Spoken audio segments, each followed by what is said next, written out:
నేను అది అయోధ్యలో వచ్చే వాళ్ళందరికీ నిత్యం అన్నదానం పెడుతున్నా, అన్నప్రసాదం ఇస్తున్నా. ఎవరు వచ్చినా కానీ ముందుగా నాకు ఇన్ఫామ్ చేస్తే వాళ్ళకి రెడీ చేసి పెడతా. ప్రస్తుతం 1000 మంది పైన వస్తున్నారు.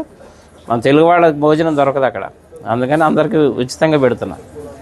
ఇంతకుముందు రాముల వారికి 5 వెండి ఇటుకలు ఇచ్చాను శంకుస్థాపనకి. మోడీ గారు శంకుస్థాపన చేశారు కదా, నా అదృష్టం బాగుండి ఆ ఇటుకలతోనే శంకుస్థాపన చేశారు. దాని మీద ఇప్పుడు గుడి తయారైంది. తర్వాత రాముల వారికి బంగారు పాదుకలు చేయించా, వెండి పాదుకలు, బంగారు పాదుకలు. వెండి పాదుకలు తీసుకొని దేశం అంతా అన్ని దేవాలయాల్లో పూజలు చేయించా. బంగారు పాదుకలు తీసుకొని రాముల వారి అది రామేశ్వరం నుంచి అయోధ్య వరకు నడిచి వెళ్ళాను. అది కూడా రాముల వారు నడిచిన దారిలో వెళ్ళా, డైరెక్ట్ వెళ్ళిపోకుండా వెళ్ళి ఇప్పుడు అక్కడే స్థిరనివాసం ఉంటున్నాను. తర్వాత ఇప్పుడు ధనుసు చేయించా 14 కిలోలు. రాముల వారి వనవాసం 14 సంవత్సరాలు, అందుకని 14 కిలోలు చేసా. కిలో బంగారం, 13 కిలోలు వెండి. ఇది రాముల వారికి కోదండరాముడికి వచ్చాయి చేతిలో ఉంటుంది, ఫస్ట్ ఫ్లోర్లో వచ్చాయి రాముల వారి చేతిలో. ఇప్పుడు నా మిస్సెస్ అక్కడే ఉంది అయోధ్యలోనే, నిత్యం అన్నప్రసాదం ఆమె చూసుకుంటుంది అక్కడ. వచ్చి చెన్నై అండి, జిఆర్టీ వాళ్ళు చేశారు. అలాగే నేను ఒక పెద్ద గుడి కడుతున్నా అయోధ్యలో. అంటే రాముల వారి గుడి ఉందిగా ఇంకెందుకు అనుకుంటారేమో. నేను పెట్టేది వంశవృక్షం. బ్రహ్మ దగ్గర నుంచి లవకుశుల తర్వాత కూడా 20 మంది ఉన్నారు, ఇంకా మొత్తం 64 మంది. తర్వాత సీతమ్మ వారి వంశం, చంద్రవంశం, సూర్యవంశం, చంద్రవంశం, మొత్తం 450 విగ్రహాలు వస్తాయి. అంటే రాముల వారి వంశంతో పాటు రాముల వారికి అనుబంధం ఉన్న ఎవరెవరు ప్రముఖ వ్యక్తులు, మహా ఋషులు ఉన్నారు కదా, సప్త ఋషులు, వాళ్ళకి ఎవరెవరు సాంగత్యం ఉందో అందరి విగ్రహాలు పెట్టిస్తున్నా. ఎందుకంటే మన ముందు తరాలు వాళ్ళకి తెలియాలి రాముల వారి వంశవృక్షం అంతా. అందుకని శాశ్వతంగా ఉండాలని పెద్ద స్థలం కూడా తీసుకున్నాం, ఒక 5 ఎకరాలు అక్కడ పెడుతున్నాను. 5 సంవత్సరాల ప్రాజెక్ట్ అది, రెడీ చేస్తున్నా.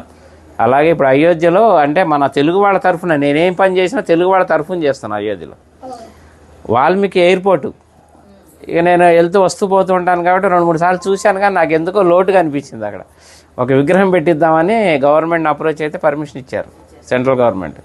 16 అడుగుల వాల్మీకి విగ్రహం పెడుతున్నాను. ఆ విగ్రహం కూడా రెడీ అయిపోతుంది ఇప్పుడు. అది కూడా ఎవరన్నా సహకరించినా కానీ తీసుకుంటున్నా.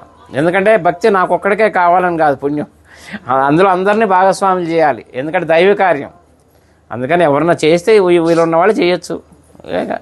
అనుగ్రహం మొదలుపెట్టాను, వర్క్ జరుగుతుంది ఫాస్ట్గానే. మార్చి ఏప్రిల్లో విగ్రహ ప్రతిష్టాపన అయోధ్యలో. అట్లా అన్ని కార్యక్రమాలు మీరు ఎవరు ఎప్పుడు వచ్చినా కానీ నాకు చక్కగా నాకు ఫోన్ చేస్తే ముందుగా అన్ని ఏర్పాట్లు చేస్తారు. రూములు కావాలన్నా అక్కడ 48 రూములు కూడా కట్టబోతున్నాను. వచ్చేవాళ్ళు ఇప్పుడు ఉన్నాయి, ప్రస్తుతానికి 4-5 ఆశ్రమాలు తీసుకున్నాను, మన హ్యాండ్ ఓవర్లో ఉన్నాయి. ఎవరు వచ్చినా అకామిడేషన్ అది ఏర్పాటు చేస్తా అయోధ్యలో.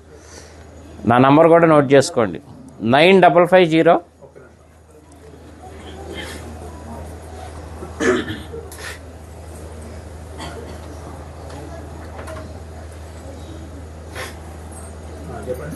9550 754 389. చల్లా శ్రీనివాస్ శాస్త్రి అయోధ్య అని పెట్టుకోండి.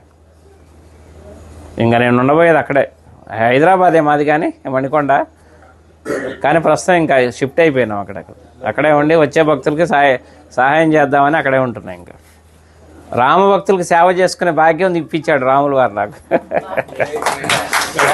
ఎందుకంటే నిన్నే బాలరాముడు ప్రతిష్ట నిన్నే 1 year. అందుకే మా ఆవిడ అక్కడ ప్రసాదాలు తయారు చేసి మాకు అవకాశం ఇచ్చారు. ఇప్పుడు 6 రోజులు మొత్తం లోపల ప్రసాదాలు పంచే అవకాశం కూడా ఇచ్చారు. నిన్న మొదలైంది కార్యక్రమం, అందరికీ వినియోగిస్తున్నాం.